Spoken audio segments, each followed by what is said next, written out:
말 같지도 않은 소리 하지 마라. 전화를 끊으려니까 이 친구가 뭐라 하느냐 하면은 이 강연을 안 들으면 평생 후회할 거래요.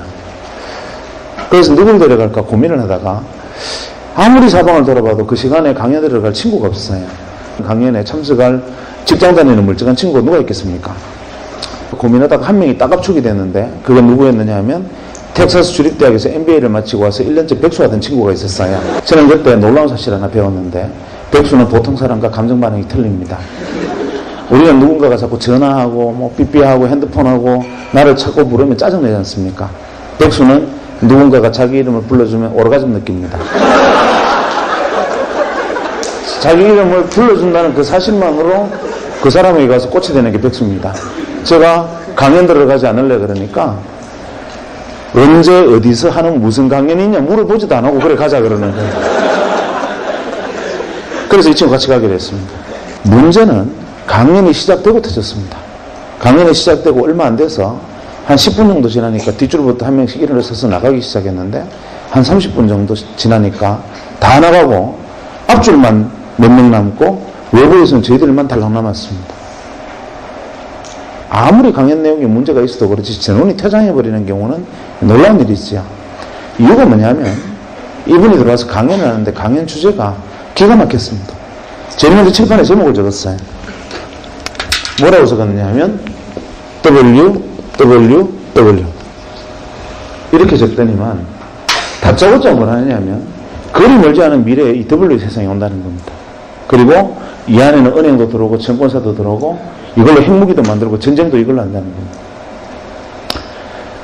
딱 들으면서 저는 어떤 생각을 했느냐 하면 저 친구 테트리스 게임 개발하다 미쳤구나. 혹은 망상장애 같은 정신질환이 있구나 이렇게 생각을 했습니다. 저뿐만 아니라 트렌드나 경제 그 현상을 연구하는 전문학자들도 저는 저거 과대망상증 환자다라고 배척하고 다 일어나서 나가버렸습니다. 이런 그래픽 기반의 웹 서비스가 이루어질 것이라고는 아무도 상상하지 못하던 시절에 이 사람이 조만간에 그런 세상이 온다라고 얘기를 하는 겁니다. 아마 제가 여러분에게 내일부터는 아주대학에서 각자 로켓 추진기를 한 개씩 지급할 겁니다. 학교에서 그거 타고 집에 가십니다. 이렇게 이야기하는 것과 같은 얘기입니다.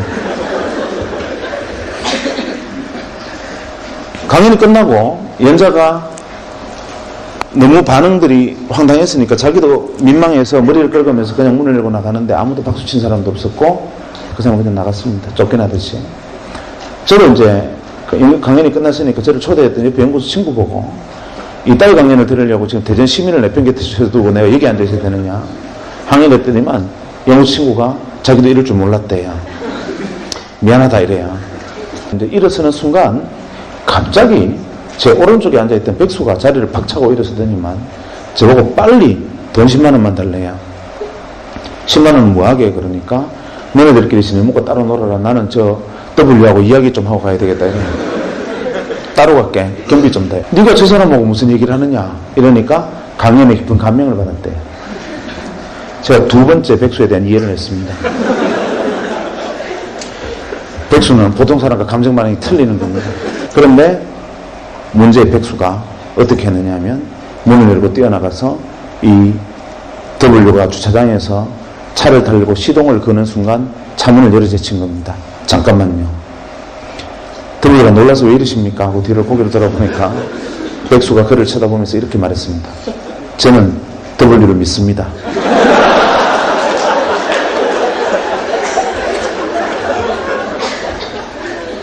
W가 믿어주시는 건 감사한데 왜 이러시나요? 이러니까 저를 W의 세상으로 인도해 주십시오. 이렇게. 옥신각신하다가 W가 납치됐습니다. 새벽 2시까지 백수에게 풀려나지를 못했습니다. 그로부터 한 2, 3년이 지난 다음에 이 문제의 W가 작은 사무실을 하나 냈습니다. 자본금 700만 원으로 알고 있습니다. 그리고 이 W 회사를 창립을 했고 그 회사의 자산 가치가 현재 2조 가까이 됩니다. 놀라운 일이죠. 쇼킹한 일입니다. 뭐 그건 그렇다 치죠. 그런데 저는 아직도 그때 일만 생각하면 모골이 송연한 것이 무엇이냐면 자본금 700만 원으로 출발을 해서 지금 수조의 자산을 일군 기업이 됐다는 게 놀라운 게 아니라 정말 놀라운 것은 무엇이냐면 그때 지금으로부터 15년 전에 이런 세상이 펼쳐질 거라고 말했던 그 세상이 지금 내 눈앞에 그대로 펼쳐져 있다는 사실이 소름 끼칩니다. 아무도 믿지 않았던, 옆에서 바로 귀에 대고 이야기를 해줘도 미쳤다라고 얘기했던 그 이야기들이 바로 지금 내 눈앞에 거짓말처럼 펼쳐져 있습니다. 저는 그게 지금 또 그 사람의 이야기가 귀에 팽팽 돕니다. 소름이 끼칩니다. 그런데 그럴 수 있어요. 5천만 중에 1명 정도는 지니어스한 인간이 있습니다. 특별한 인간이 있어요. 뭐 한치 앞에 운명을 내다보는 무당도 있는데 문제는 백수입니다. 이놈이 한 3주쯤 있다 전화가 왔습니다. 병원으로. 월급 받았나? 숨들어가지 않습니까?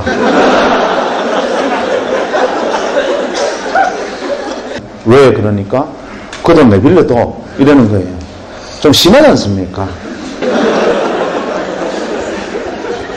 나중에 내가 돈 좀 벌면 생각하자. 지금 안 된다 이러니까 하는 말이, 지금 그 돈을 빌려주든지 자기하고 30년간의 인간관계를 끊으래요.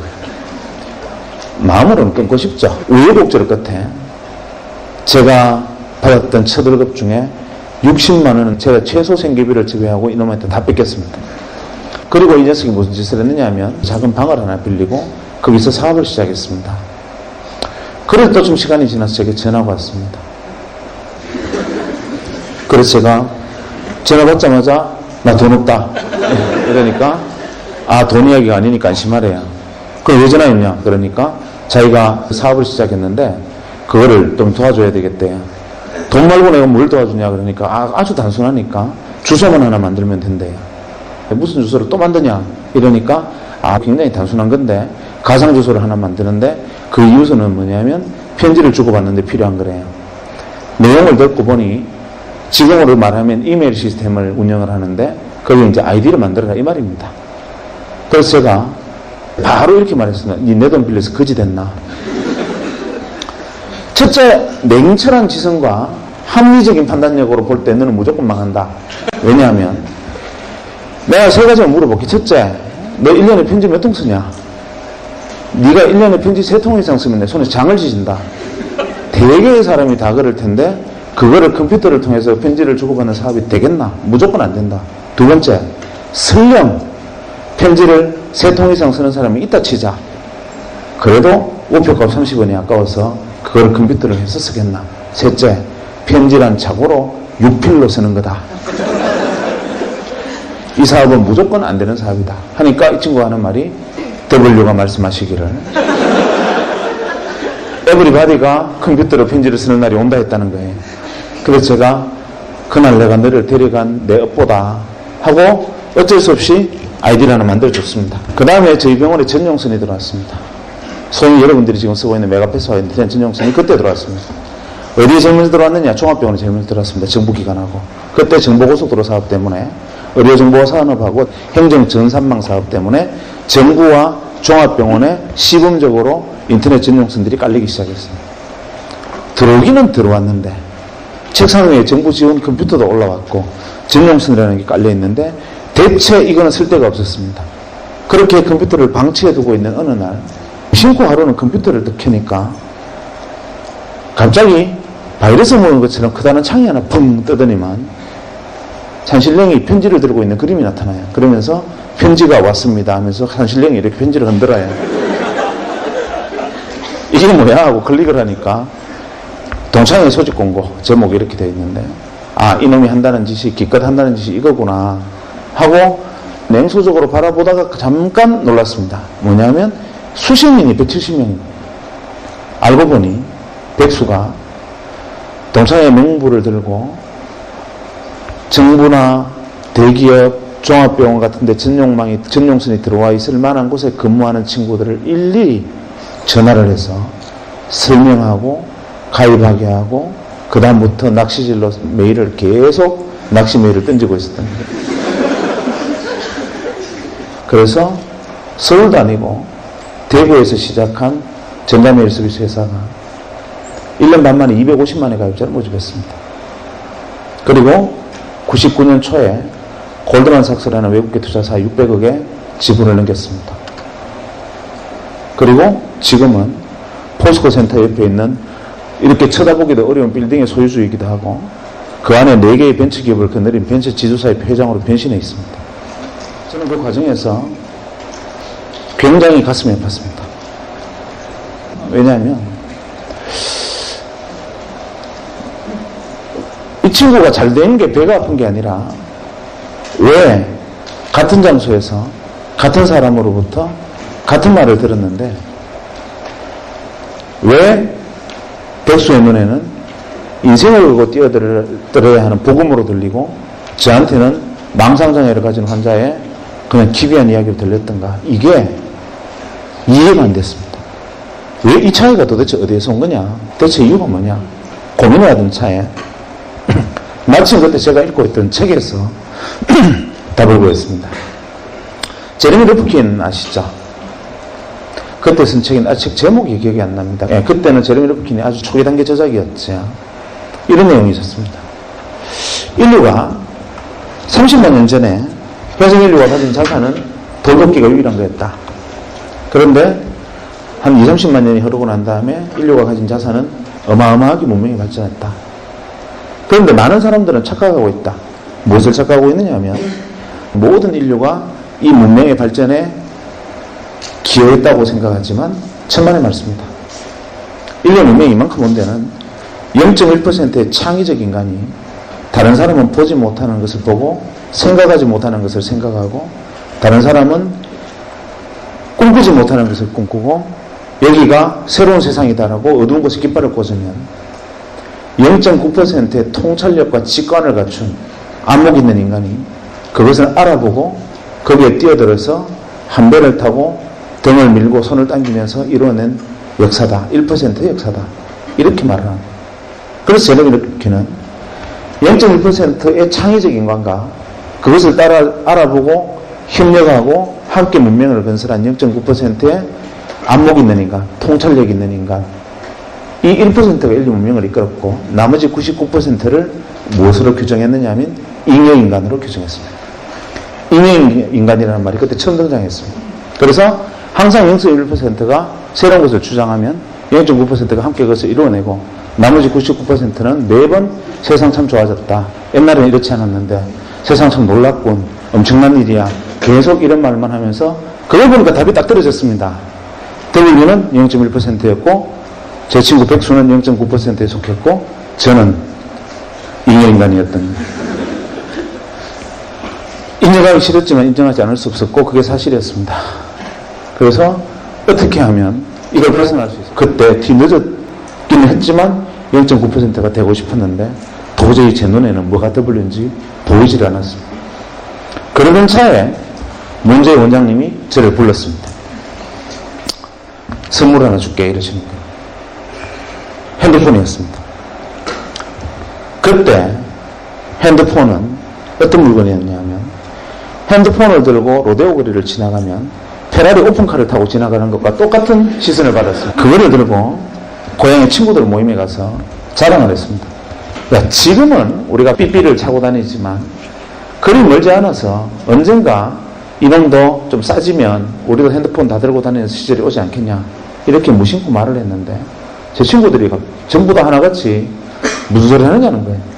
바보 아니냐는 겁니다. 왜냐하면 7,000원만 내면 삐삐를 주고 한 달에 2,000원, 3,000원만 내면 한 달 내내 마음대로 쓸 수 있고 마라도 가도 삐삐가 터지는데 뭐 하려고 그 큰 걸 들고 다니면서 비싼 통화를 물으면서 들고 다니느냐. 아무나 쓰는 거 삐삐만 해도 충분하다. 이거는 핸드폰이라는 것은 상용화될 수 있는 물건이 아니다. 다들 놀랍게도 전원이 반응이 그랬습니다. 그 순간 데자부, 기시감을 느꼈습니다. 이거 어디서 봤는데 이게 뭐지? 하고 생각해 보니까 그래 이게 W구나. 갑자기 눈이 번쩍 뜨는 거죠. 그리고 뒤도 돌아보지 않고 병원으로 달려가서 총무과에 전화를 했습니다. 이거 어디서 샀느냐 물어보니까 한국이동통신 주식회사라는 회사가 있는데 거기 가입을 했고 기계는 모토로라는 미국 회사래요.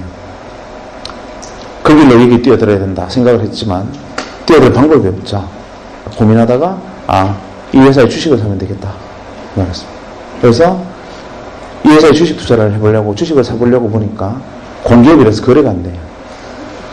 그때 한국이동통신, 지금 SK텔레콤이 전신은 공기업이었습니다. 그런데 마침 SK그룹으로 넘어간다는 소리에 한국이동통신 주식회사를 다니던 사람들이 자기가 가지고 있던 자사주를 내다 팔고 있었습니다. 대량 구매 시 협의 가능, 이런 식으로 벌렁벌렁 하면서 이 종이들이 붙어 있었습니다. 저는 사실 그때 그 내용을 정확히는 이해를 못했지만 왠지 뛰어들어야 된다고 생각했고 가서 월급만 받으면 제 생활비를 제외하고는 가서 무조건 그때 그 한국이동통신 자사주를 샀습니다. 그리고 바로 얼마 안 돼서 SK텔레콤으로 주식시장에 상장이 됐는데 무려 6만 5천 원이 된 거예요. 야, 이거다 라고 생각을 했으나 W에 올라탔는데 3배의 수익을 냈다는 것 자체로 W라고 보기에 좀 어렵지 않습니까? 그래서 이게 W가 아니었나? 이렇게 생각하다가 아니야, W 맞을 거야 생각하고 그래도 6만 원을 해도 사자 하고 월급 생기면 주식을 샀습니다. 주식을 산 게 아니라 사실은 제가 순간 믿었던 W라는 곳에 뛰어드는 차비, 티켓으로 생각하고 그냥 그걸 샀지. 시간이 조금 그리 말리 흐르지도 않아서 3, 4년이 지난 다음에 제가 99년 말에 이제 한 시대가 끝났구나, 이제는 그만하자 하고 털고 나올 때 그걸 다 주식을 매도할 때 520만 원이 돼 있었습니다. 주식이. 그러니까 2만 원에 산 주식이 520만 원이 돼 있었던 거죠. 과거에도 진짜 그랬나? 이게 궁금했습니다. 경제사만 하나 놓고 보면 한 200년 전에 산업혁명이 일어났습니다. 엄청난 옷값이, 이 모집값이 엄청나게 비쌀 때였습니다. 아무나 입지 못하던 것을 기계를 통해서 대량 생산한다니 창의적이죠. 그 기계를 만든 W는 획기적인 물건을 개발한 겁니다.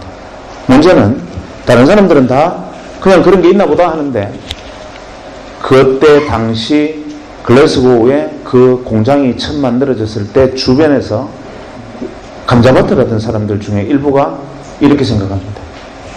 저는 W다. 저거 세상 뒤집겠다. 산업을 중심이 되겠다. 나도 저기 뛰어들 방법이 없을까? 고민을 합니다. 그러다가 어디에 주목을 하느냐 하면 모직 생산이 잘 되면 아무리 기계가 잘 돌아가 봐야 양털 없으면 안 된다. 그것을 딱 착안한 일부 감자밭을 하던 사람들이 감자밭을 갈아엎고 양목장을 시작합니다. 모직 생산 어마어마한 속도로 인기를 끌고 양털이 대량으로 필요해지면서 어마어마한 부를 양목장주들이 가져갑니다. 뒤늦게 너도 나도 감자밭을 갈아엎고 양목장들을 하는 바람에 영국에 감자파동이 일어납니다. 영국 아일랜드 같은 경우에 거의 절반이 감자파동으로 죽는데 이유는 바로 모직 때문입니다. 그 상황을 두고 토마스 모어는 유토피아라는 책을 씁니다. 그만큼 한 명의 생각이 세상의 사회사까지 뒤집어 버립니다. 문제는 그때부터 시간이 다시 조금 더 흐릅니다.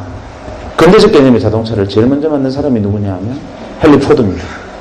1903년에 헨리 포드가 자동차라는 걸 만듭니다. 미국에서 제작 발표합니다. 헨리 포드를 조롱하는 기사들이 미국 신문을 도배를 합니다. 기사 내용은 이렇습니다. 이거 아주 웃기는 물건이다. 왜냐하면 이거 한 대 만드는데 기차보다 돈이 더 들었단다. 기차 한 대보다 더 비싼 생산 단가로 자동차라는 것을 만들었는데 그것을 실제로 보니 기차는 100명이나 타는 데 비해서 자동차는 고작 4명밖에 못 하더라. 이딴 걸 만들어 놓고 신기술이라 그러는, 심지어는 워싱턴 포스트의 경우에는 헨리 포드가 자동차를 거꾸로 들고 벌 쓰는 그림까지 그립니다. 좌절하고 절망합니다. 그리고 비망록에 이렇게 씁니다. 세상의 모든 사람들이 나를 바보라고 비웃는데 나는 나를 조롱하는 사람들이 바보라고 나는 확신한다. 이유는 뭐냐면 그 사람들은 내가 자동차 한 대를 만들 때 들은 비용을 두고 비싸다고 말하지만 대량 생산하면 가격은 떨어진다. 두 번째, 기차는 100명이 탈 수 있을지는 모르나 기차는 단점은 정해진 시간에 정해진 길밖에 가지 못한다. 하지만 내가 만든 자동차는 원하는 시간에 원하는 곳에 마음대로 갈 수 있고 기차가 다니지 않는 모든 도시를 연결해서 세상을 물리며 뒤집을 거다 라고 헨리 포드는 피눈물을 흘리면서 비망록에 세상과 저항하는 글을 씁니다. 그때 동네의 건달 하나가 헨리 포드 이야기를 듣습니다. 듣고 갑자기 무릎을 칩니다. 저놈 W다. 그리고 나도 자동차 산업에 뛰어들어야 된다. 저거 획기적이다. 헬리포드 말이 맞다. 문제는 이게 안 되니까 뛰어들 방법이 없습니다. 다행히 돈은 있었습니다. 고민을 하다가 어디에 주목하느냐 하면 양목장주처럼 자동차가 물러가나 여기에 주목을 합니다. 헬리포드 자동차가 불과 10대도 생산되기 전에 8개의 주유소를 만듭니다. 그리고 그로부터 4, 5년의 세월이 흐른 후에 1907년에 드디어 대량 생산 모델 포드 T카라는 게 세상에 선보입니다. 그래서 대량 생산에서 가격이 낮춰진 근대적 개념의 자동차들이 쏟아져 나오고 그로부터 20년간 전 세계가 자동차 산업으로 뒤집힙니다. 이미 선점 효과 때문에 계속 이 사람이 주유소를 늘려가고 1940년대 중반까지 미국 전체 주유 정유 시장의 94%를 독과점해버립니다. 미국 사람들이 못 살겠다. 한 사람이 저걸 독점하고 있으니까 우리 도저히 견딜 수 없다. 그래서 미국 사람들이 견디다 못해서 의회에 청원을 하고 미 의회가 이 한 사람을 겨냥한 법을 만듭니다. 독과점 풀어라. 그것이 여러분이 알고 있는 공정거래법.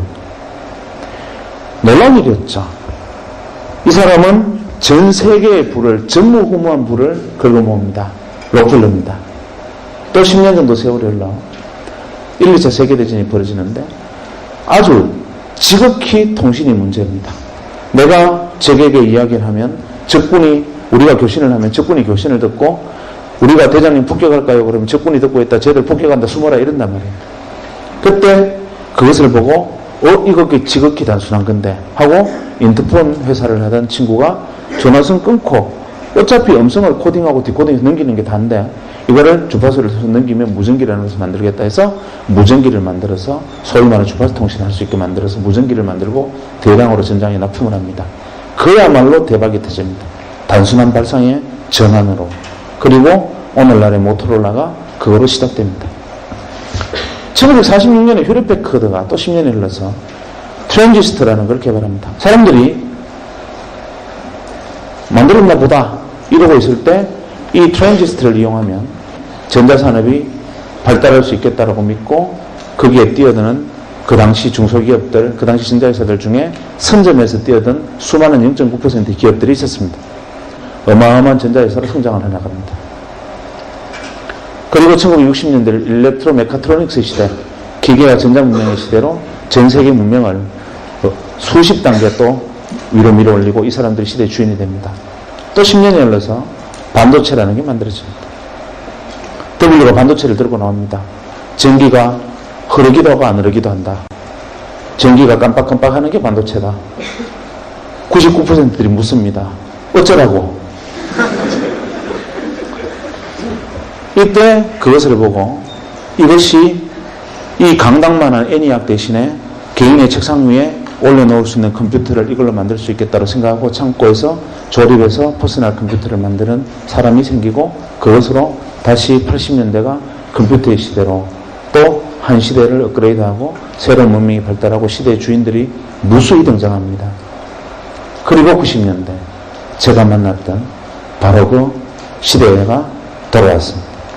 이러고 보니 매 10년마다 계속 기회를 주어지고 기회를 만들어내는 0.1%와 창의적 인간과 그것을 알아보고 잽싸게 뛰어드는 통찰력 있고 직관이 있고 안목 있는 인간, 나머지 99%들이 계속 세상 살만해 세상 살만해라고 외치는 99%들이 끊임없이 반복되어 왔던 역사다.